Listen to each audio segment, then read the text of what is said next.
તો અત્યારે આપણે આવી ગયા છે મુડેઠા, એટલે કે દર બીજે અહીંયા ભરાય છે મેળો, એટલે મેળામાં આપણે આવી ગયા છીએ દર્શન કરવા। તો તમે આગળ પણ જુઓ વિડીયો ને કે કેવો ભરાય છે મુડેઠામાં દર બીજે મેળો। તો દર બીજે આવે છે લોકો મુડેઠામાં માં નાગણેશ્વરી અને નકણ ભગવાનના દર્શન કરવા। તો તમે પણ મિત્રો આજે લાઈવમાં દર્શન કરી શકો છો। અને અત્યારે તમે કહેતા છો ટ્રાફિક કેમ નથી, તો ટ્રાફિક એ માટે નથી કે અમે આવી ગયા છે અત્યારે થોડા વહેલા, એટલે ટ્રાફિક તમને દેખાતી નથી, નહીતર અહીંયા બાઇક ચલાવવાની પણ બહુ મુશ્કેલ હોય છે, એટલી ટ્રાફિક હોય છે।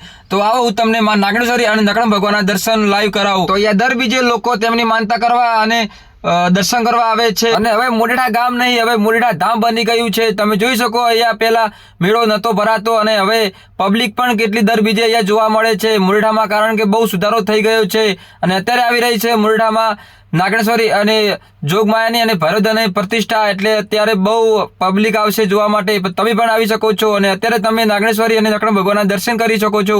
અને આવો તમને અંદર હું દર્શન કરાવું છું લાઈવ। અત્યારે અમે જશું અંદર હવે માં નાગણેશ્વરી અને નકણ ભગવાનના દર્શન કરવા માટે।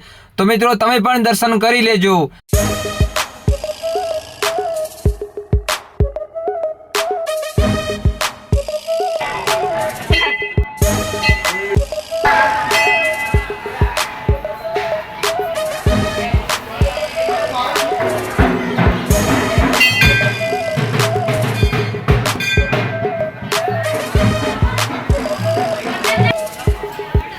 તો તમે જુઓ કે પબ્લિક બધી હવે દર્શન કરવા આવે છે અને અત્યારે થોડા અમે વહેલા આવી ગયા છે એટલે પબ્લિક થોડી ઓછી દેખાય છે તમને। તમે જુઓ કે અહીંયા દર બીજે પ્રસાદી લેવાનું ચાલુ હોય છે અને અહીંયા દરેક દર્શન કરવા આવે છે તે બધા અહીંયા પ્રસાદી કરે છે અને દરેક પ્રસાદી કરીને ઘરે જાય છે।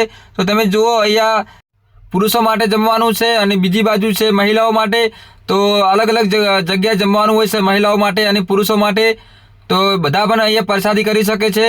અને તમે જુઓ અત્યારે મીટિંગ ચાલુ છે જે મુડેઠામાં આવી રહી છે પ્રતિષ્ઠા માં નાગણેશ્વરી નકણ ભગવાન અને ભૈરવદાદાની। અને મુડેઠા આવડું મોટું ગામ છે, 4 પાર્ટીઓ છે, કોઈ પણ તહેવાર મહોત્સવ હોય તો ભેગા મળીને હળી મળીને બધું તે કામ કરે છે ભાઈઓ બધા। અને મિત્રો સંપ હોય તો જ આ બધું થઈ શકે છે, બાકી સંપ વગર કંઈ પણ ના થઈ શકે। અને આ છે માં નાગણેશ્વરીનું મંદિર, તો તમે દર્શન પણ કરી શકો છો।